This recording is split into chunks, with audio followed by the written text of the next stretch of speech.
thank you all for coming. I know you have to fight traffic and come here after work day, busy day. So I really, really appreciate your being here tonight to celebrate with me the launch of my 5th book, which is Beato Goes to Brazil. And I really appreciate your coming. Please take a look at the books before or after when you get a chance, and feel free to ask me questions. So I'm going to tell you a little bit about the background story of the books and of me. So this is me. Who can recognize where this is?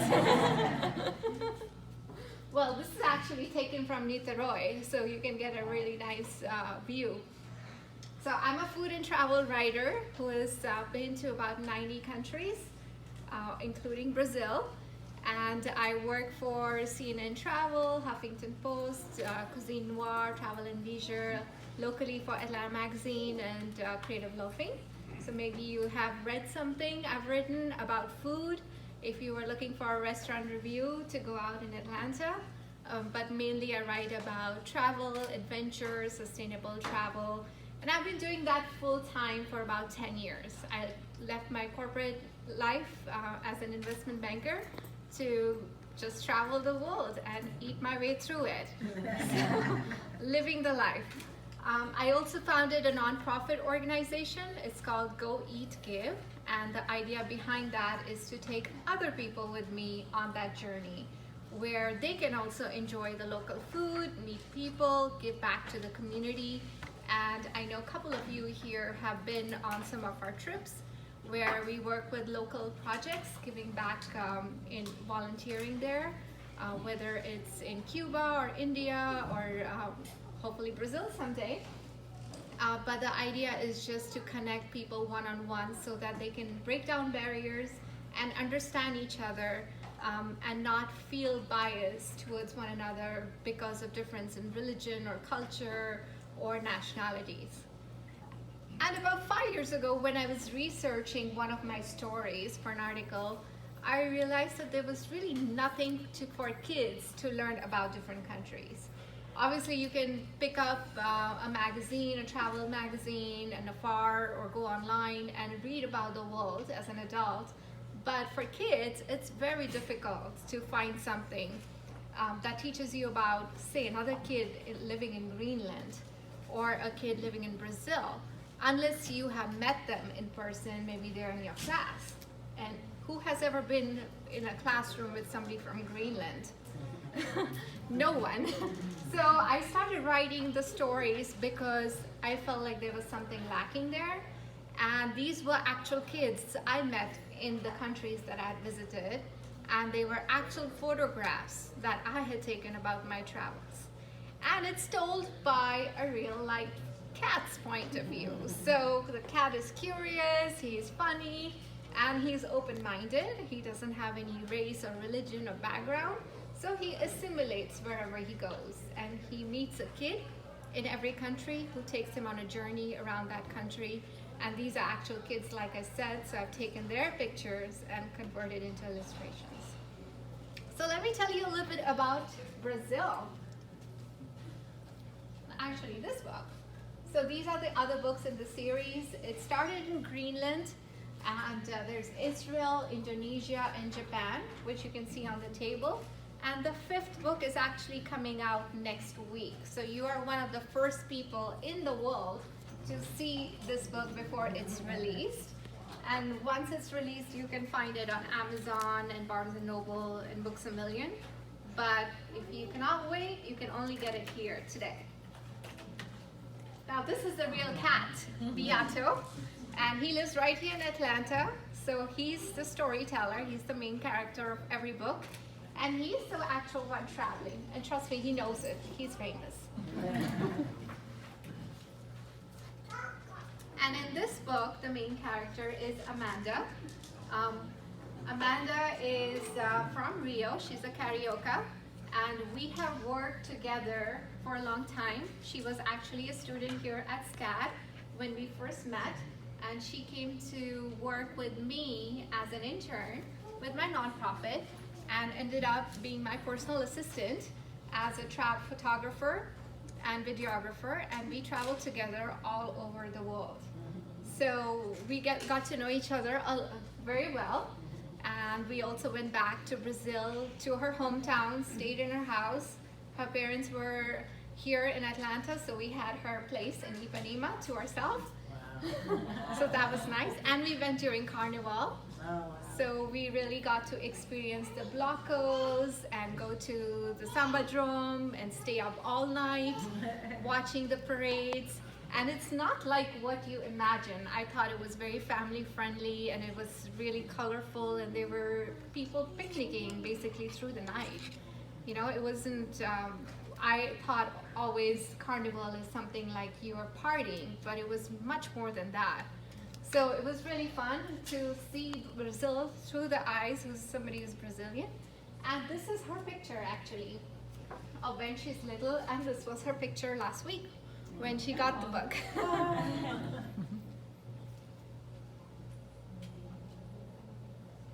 And then there's a reader in this book who's here today. His name is Pietro.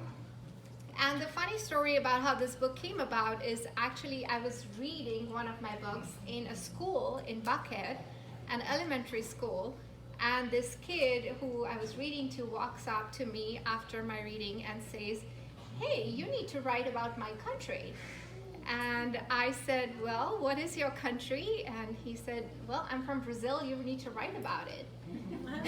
And this is Pietro, who's sitting back there in the last row.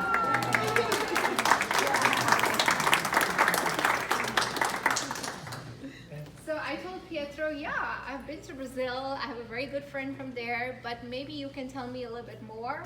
So I met with his father, Silvio, who's back there, and his mom, Caroline, and we talked about more things to do in Brazil.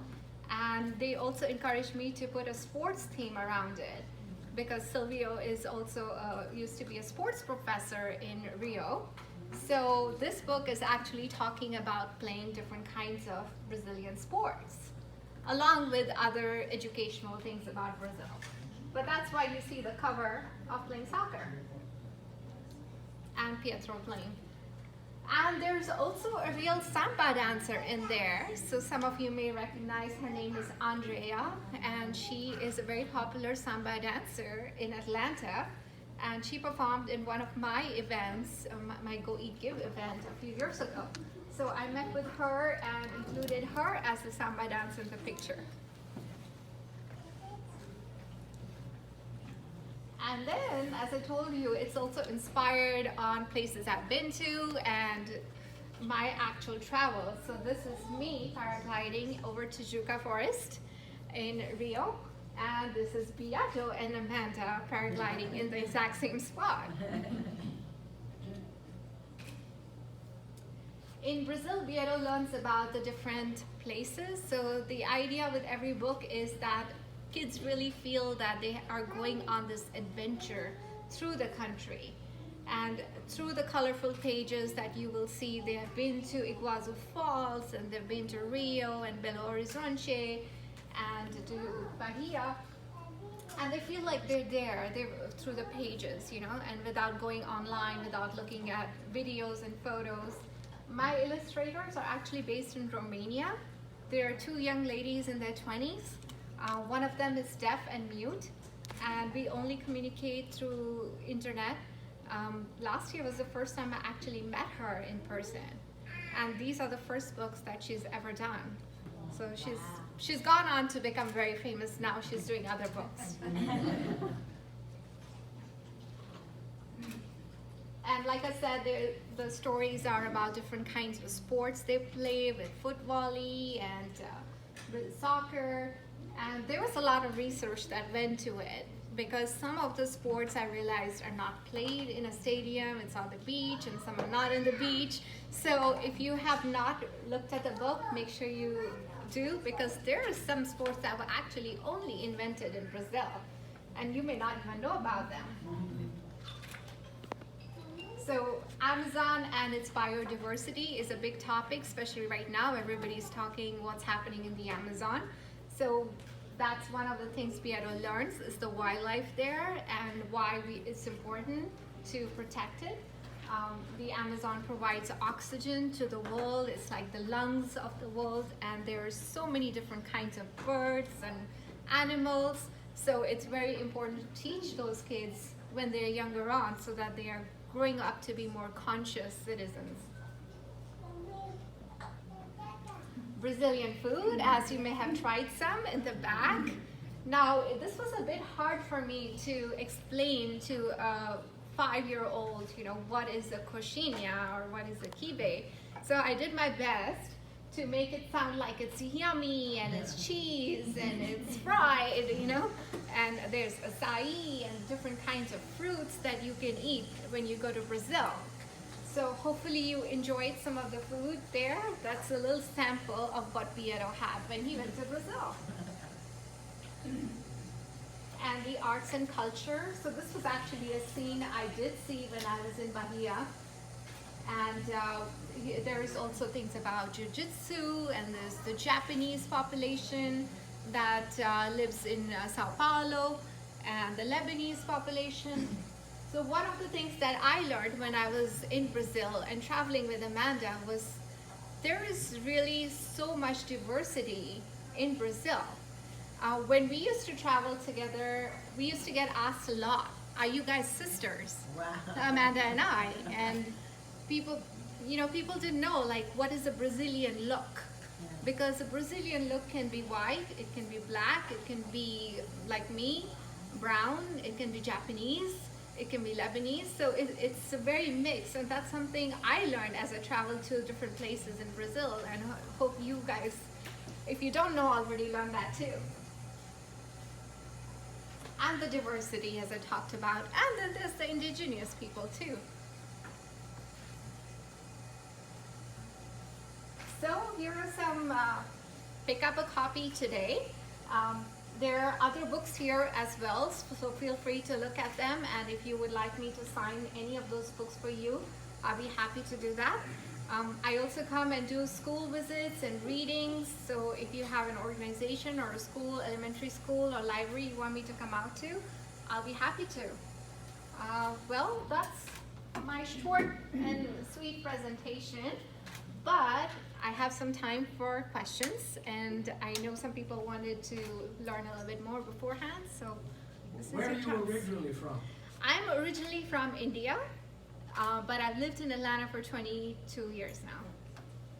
So, in all of the writings that you've done, because you've now done 5 books, what is the one thing that you've learned through all of it? If you had, cause just like how you said you went to Brazil and that's one thing that you learned, what is the huge thing that you've learned through writing these children's books? So one of the things is very, very hard to write children's books, because I can knock down an article in a day, but writing a book takes about a year. Oh, And it's to pick what is the most important part of that country, because there's so much. Even like if you start just going around the different cities in a country, there's so much to see. So you have to put that in 36 pages and narrow it down to what are the main highlights you want kids to learn about. And what I do is I talk to parents from that country, I talk to the kids, and I ask them, what is it that you want to share about yourself and your life with other kids in different countries? Yeah. I'm curious about the name, Beato. Where did it come from? So Beato is a Latin name.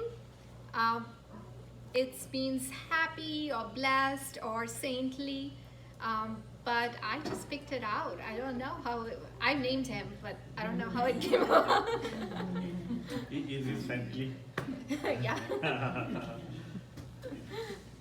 Yeah. Any other questions? Beato actually exists, right? Yeah. And he's Yes. your cat. Yeah. Okay. Yeah. He's traveling right You now. didn't bring him, huh?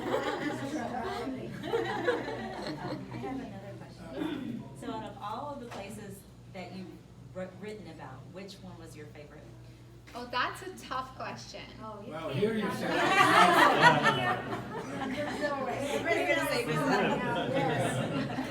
Definitely Brazil.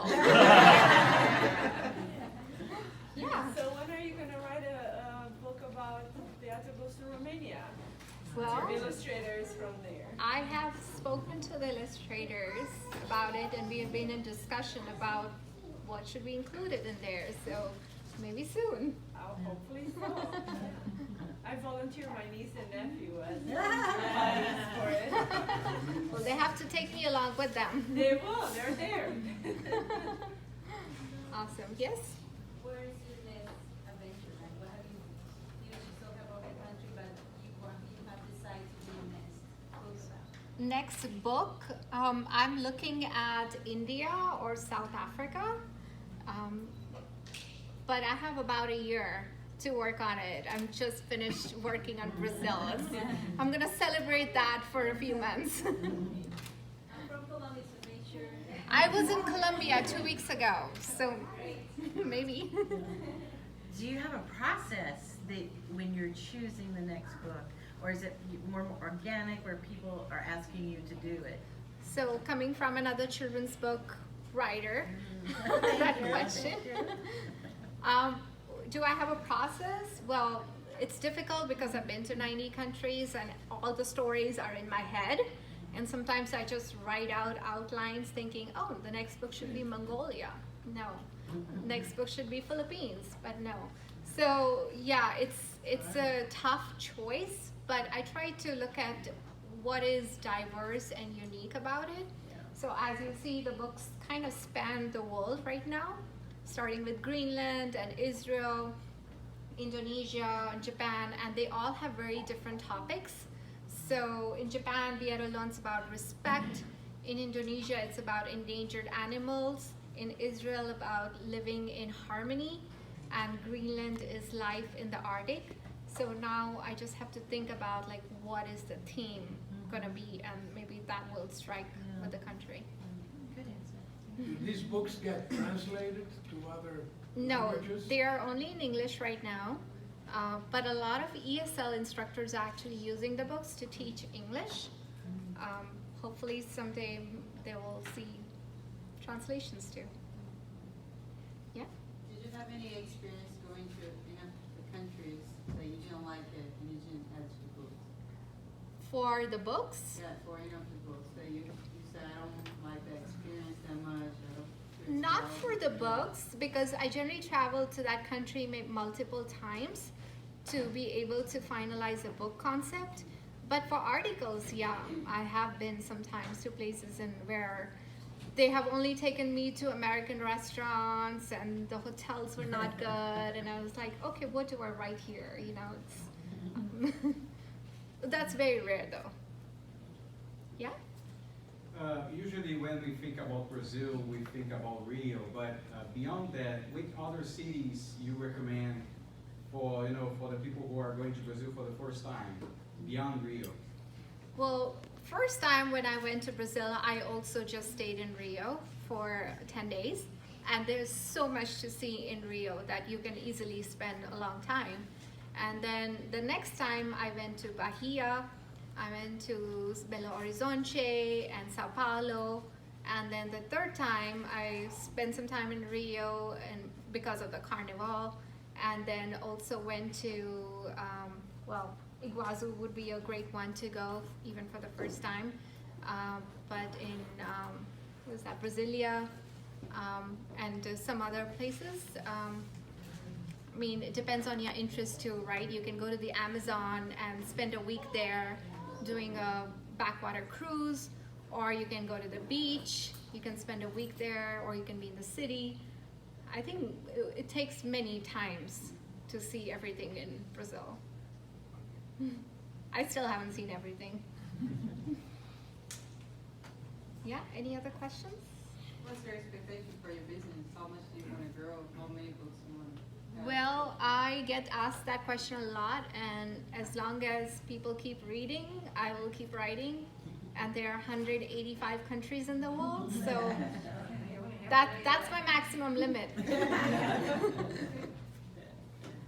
Yeah. I'm sorry, I keep asking. No, all these questions. that's great. So can you tell us a little bit about your nonprofit and maybe how that may be connected to the message that you have? Yeah, so Go Eat Give is the nonprofit that I founded in 2011, and that has been more of an adult focus. It's for professionals who want to travel meaningfully. And as a professional, I realized I had the money to be able to stay in a nice hotel, but I did not want the whole resort and hotel experience. I wanted to go out and meet local people, eat the local food, maybe take a cooking class or go to an artist home and volunteer in the community, because that's a great way to actually understand how people live. And then you also meet other staff who will tell you, well, this is where I eat, you know, in my little neighborhood, rather than going out to the tourist trap places. So that's how I started the organization, because people were following me and saying, well, you are having these unique experiences, so how can we also take advantage of that? And so far we've organized trips to over 12 countries. And the idea is we also support those nonprofits throughout the year. So it's not just one trip at one time. It's like we had a trip to Belize earlier this year, where there's a senior citizen home that we take care of. In India, we have a women's shelter. In Cuba, we had been working before this for an organic farm. In Mexico, there's an organization for children who are suffering from cancer. So all of that ties into the same mission of educating people about different cultures and understanding that we are all the same people. And if we start them out young, you know, it's great, because then they are already conscious and open-minded about it. So when they grow up, they want to travel. They've already read about Beato's travels and they want to go there. And they want to try different foods. Because I had so many parents who tell me, oh, my kid read the Beato Goes to Japan book, and now every time we go to the grocery store, they point out at different things. They point out at mochi, and they're like, let's try it, because Pietro did. That's great. Yeah. Yeah, any other questions? Yes? You have for children, what's the specific age that you're targeting? So the age that the publisher puts out is 4 to 8, but I have some of my older readers back there, just behind you, and they read every book. And they feel that they can travel around the world, you know, because it's like reading a comic book, where you're also getting nuggets of information that you may not know about. Yes, any other? One more. Yeah. Do the kids ask you a lot of questions when you read to them? Oh yeah, they ask Okay. a lot of questions, but a lot of questions are around, can Beato really talk? Oh, yeah. Can we FaceTime him? Yeah. Right, no, he's in Japan. It's like night there. Yes? What did I enjoy the most? I think it was the parade in the carnival. It was nothing like what I was expecting it to be. And I've been to other carnivals in the Caribbean. And this was, I think, 30,000 people dancing from 10 p.m. to 6 a.m. And it was just, they were coming, and there were these floats that were 10 stories tall with hundreds of people dancing on the floats. And you cannot even picture how elaborate this was. And it was just not about samba. It was so much more colorful and so many different costumes and dances. I posted a video on our Facebook